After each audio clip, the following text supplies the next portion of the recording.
ladies and gentlemen, I just want to say right now, not that I can reveal anything, but this morning, all right, got a little bit of a teaser that I can't even touch on, can't even joke about, can't even hint at.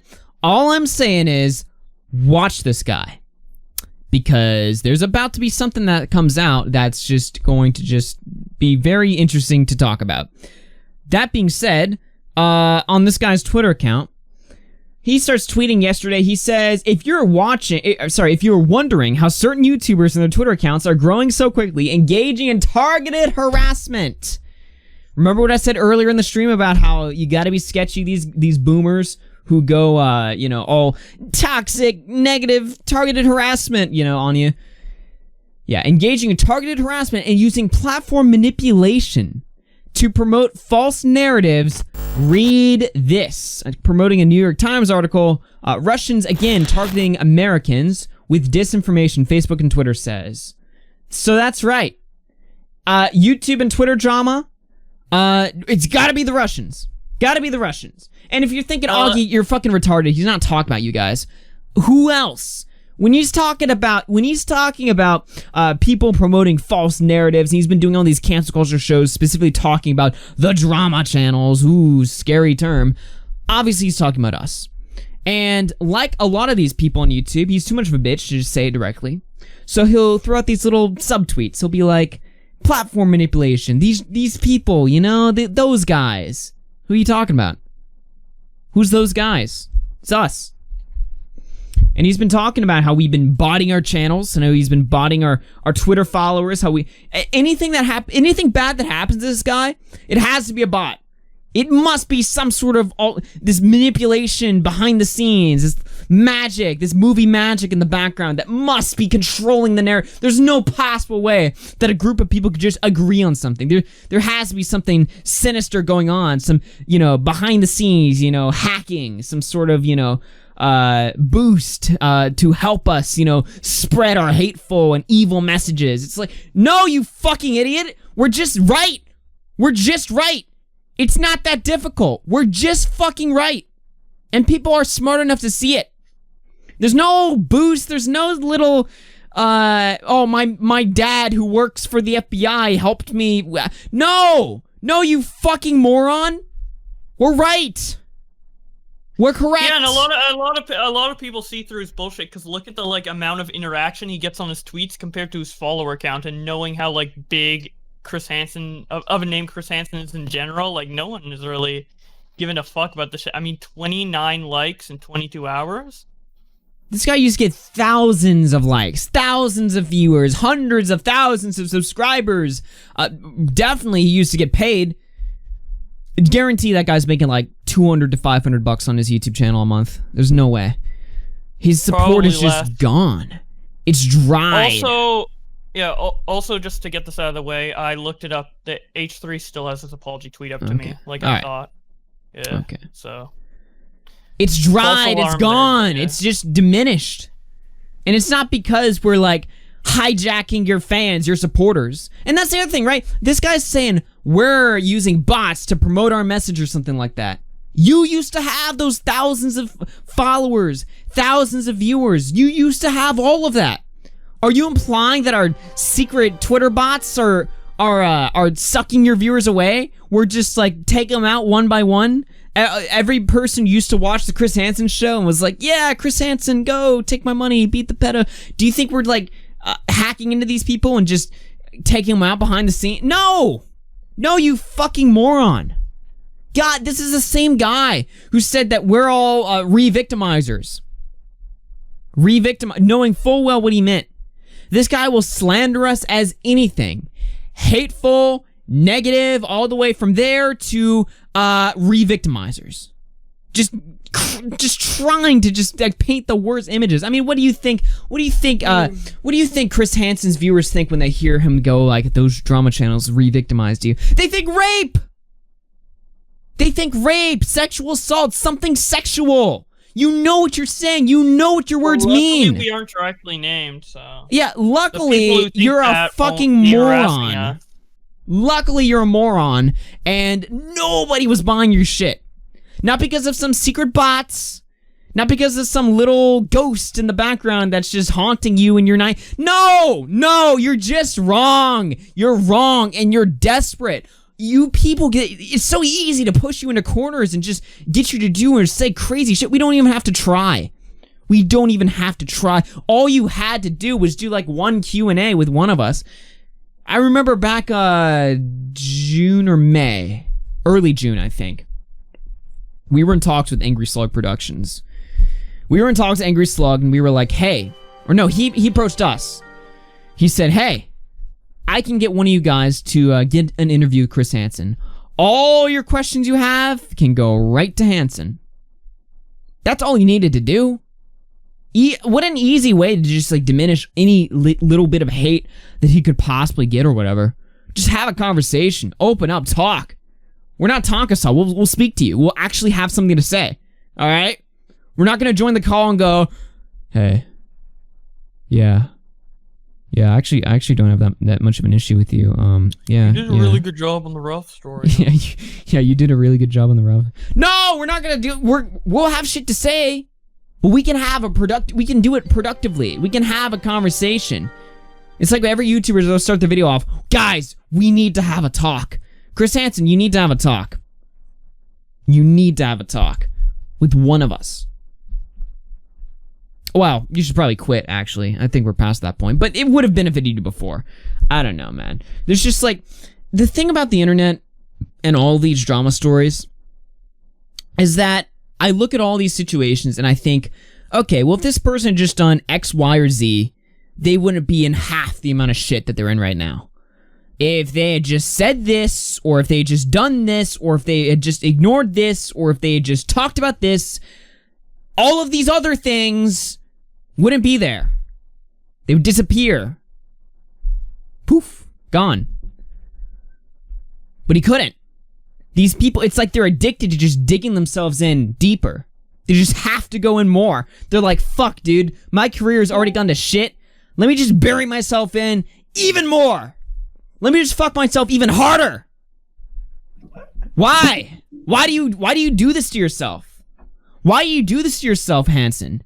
If you really wanted to be the YouTube grifter, the guy who throws on all these girls, I'll fix your case. I'll help you out. I'm Chris Hansen. I'm the predator. I stop the predators. Yeah, let's go. You could have still had the grift. You could have had the dollars coming in your way and the thousands of viewers and the people subbing and everyone agreeing with you if you had just played your cards a little bit better. Nobody sees through your shit.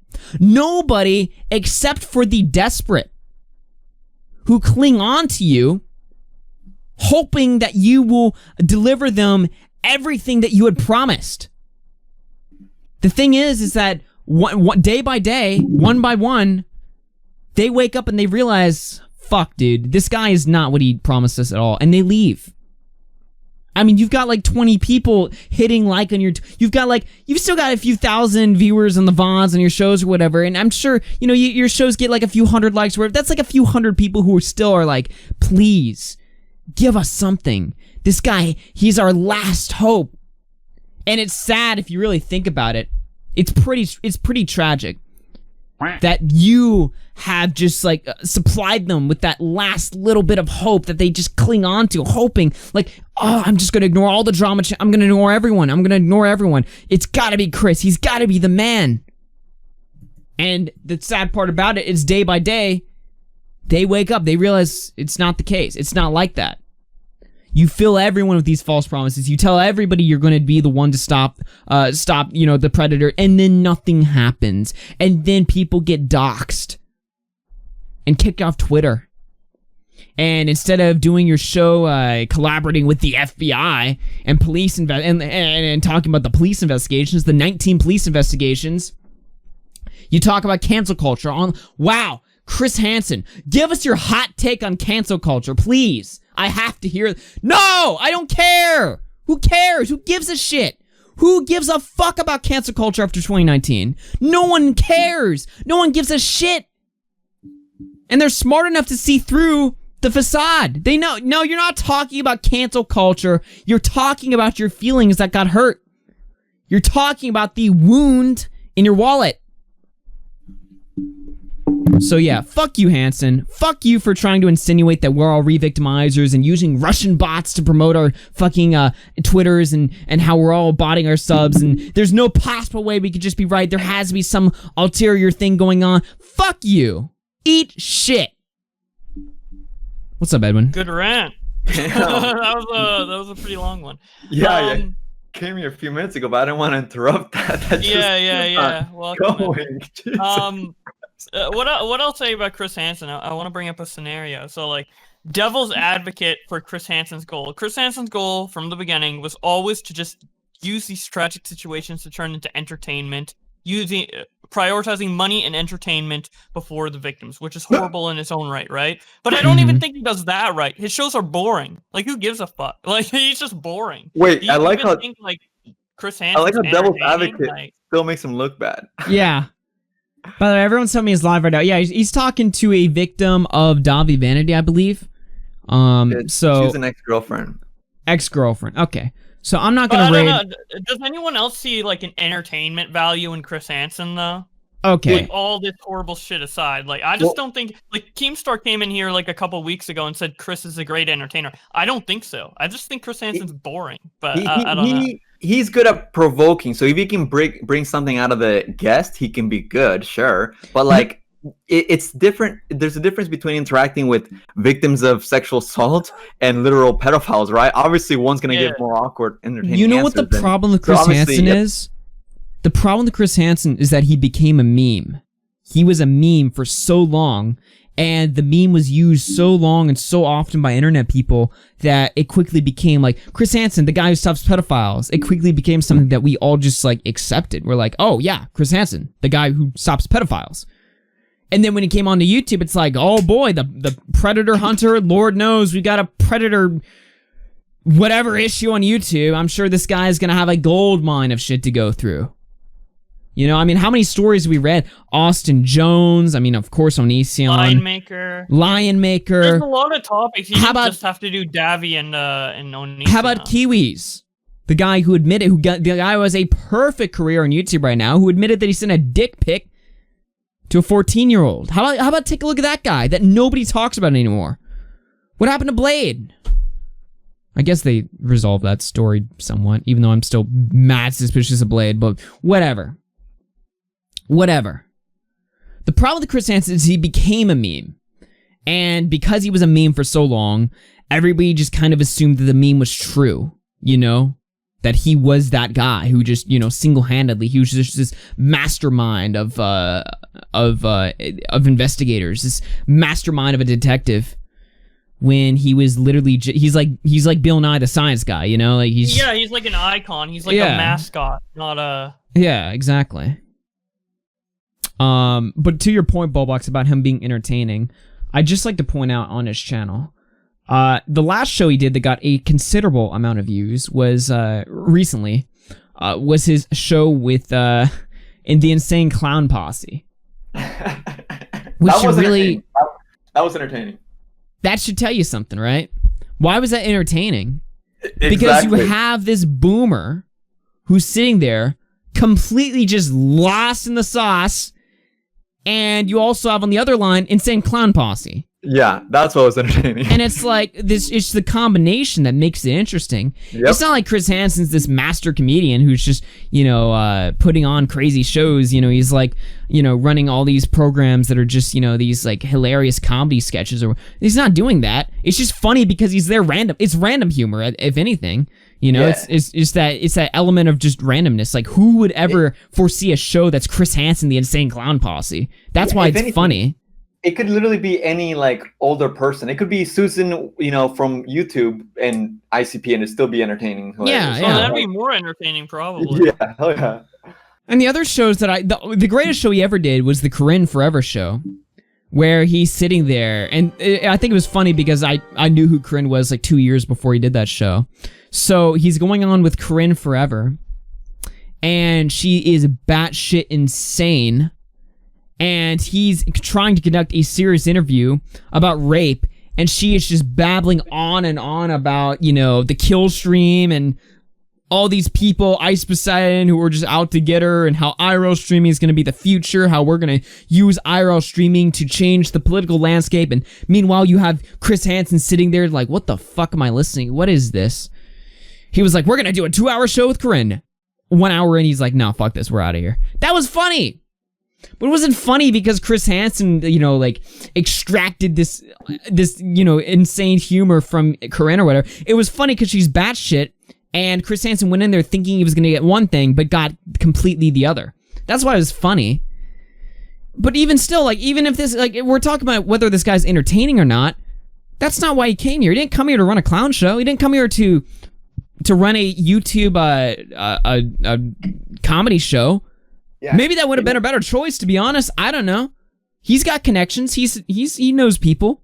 Maybe if he came here to run a YouTube comedy show and he got all these insane guests or whatever, that would be something, right? It's like, yeah, I know I used to be the Predator guy, but fuck it, dude. We're gonna come on YouTube. We're gonna do a funny show with funny guests, and it's gonna be weird. That would maybe then, I don't know, but yeah. Yeah. Today. What's up? You really got it in you today. It's good. It's good stuff. You know, I started this show when I started the music, I was literally falling asleep because I'm tired, and now I'm just like, fuck it. Did you get like coffee or energy? No, nothing happened. Who spiked you, bro? Dude, Chris Hansen just got you going, man. Yeah, seriously, dude.